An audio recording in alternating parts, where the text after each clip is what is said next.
Have you ever wondered why some people seem to progress in their spiritual path while others, though sincere, remain stagnant? Have you questioned whether lofty goals like enlightenment are even accessible without mastering the basics? Welcome back to the channel. Today, we are diving deep into the transformative strength of foundational Dharma teachings, so seemingly simple that they are often overlooked, yet they hold the very keys to liberation.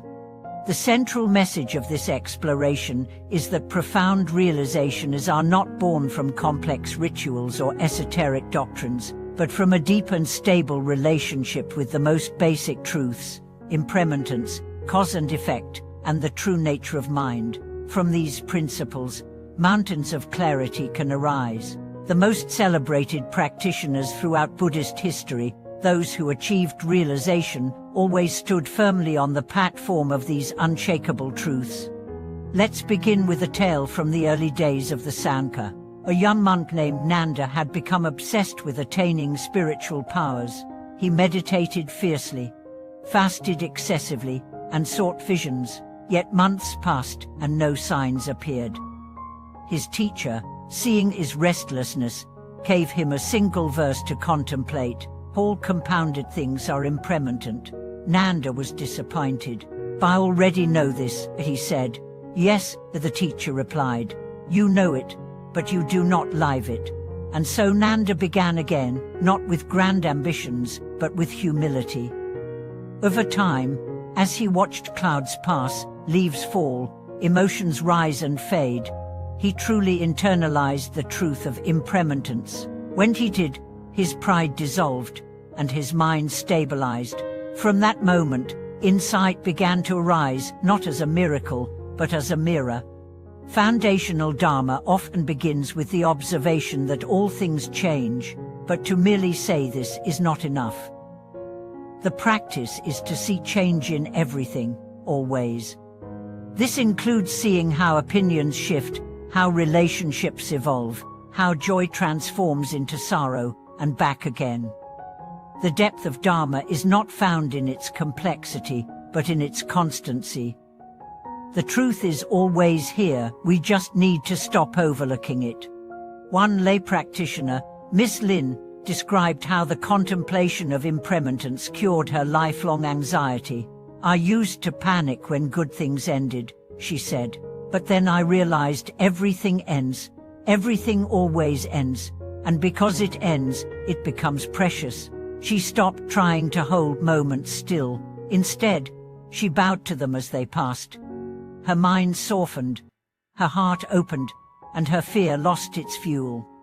Another critical element of foundational Dharma is karma, the understanding that every action, no matter how small, has a consequence.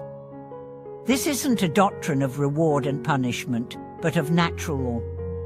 Just as gravity does not judge you but still affects you, karma flows through our lives without emotion, but with absolute clarity. Elder teachers often said, "If you want to know your past, look at your present. If you want to know your future, look at your present actions." This is why mindfulness matters. To observe our speech, our motivations, our reactions, is not to become robotic but to become free. Without this awareness, we live like leaves in the wind, blaming fate, blaming others. But with awareness, we begin to steer. A young man once told his teacher, "I always end up angry, and I don't know why." The teacher said, "Then start by watching the breath that comes before anger, then the thoughts, then the assumptions. Peel it back, moment by moment, and you will see the root." The man did as instructed. Slowly, he began noticing the patterns, the tightness in his chest, the stories he told himself, the moment he expected others to fail. With each layer revealed, his anger faded not because he suppressed it, but because he understood it. This is the power of foundational Dharma. It teaches you to see. A third foundation is the contemplation of the mind itself. What is the mind? Is it your thoughts, your memories, your attention? When you sit quietly, where is the mind? Teachers often use metaphors here. The mind is like the sky, vast, open, unchanged. Thoughts are clouds, temporary, shaped by winds, but incapable of altering the sky itself. If we identify with the clouds, we suffer every shift. But if we learn to rest in the sky, we gain stability. An old monk named Yuan once sat for a year in solitude, repeating only one phrase: "Who is watching this mind?" At first, nothing happened. But slowly, layers peeled away. The question stopped being intellectual and became experiential. He realized the observer was not his name, his history, or his preferences. It was pure presence. That insight didn't come from 1,000 sutras, but from one foundational question, deeply asked. The foundational teachings also emphasize precepts not as moral commandments, but as tools to clear the mud from the water. When we lie, steal, or intoxicate ourselves, we stir the sediment of confusion. When we live cleanly, the water settles and clarity arises. A simple life is not a dull life, it is a luminous one. The elder master often said, "Dharma is not found in novelty, but in repetition." Chant the same verse 1,000 times, and on the 1,000th touch it will reveal something new, not because the verse changed, but because you did. In this way, the basics never become boring. They become sacred. Consider the 5 remembrances.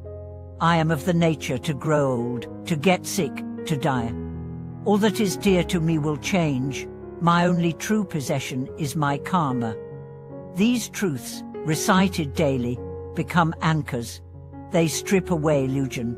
They remind us what matters. And in that remembrance, we find peace, not because the world stops hurting, but because we stop being surprised that it does. The foundational path also includes service, cleaning the temple, serving food, sweeping floors. One novice monk, after years of trying to attain mystical visions, was told by his teacher, "Go sweep." He swept every day for a year, at first in resentment, then in silence, then in gratitude. By the end, he said, the floor outside became the floor of my mind, peered clean not just the courtyard, but his karma. Ultimately, foundational Dharma is about returning to now, to the body, to the breath, to the awareness that watches. You don't have to become someone new, you have to remember who you are beneath the noise. Enlightenment is not a destination. It's a return. Thank you for watching this video.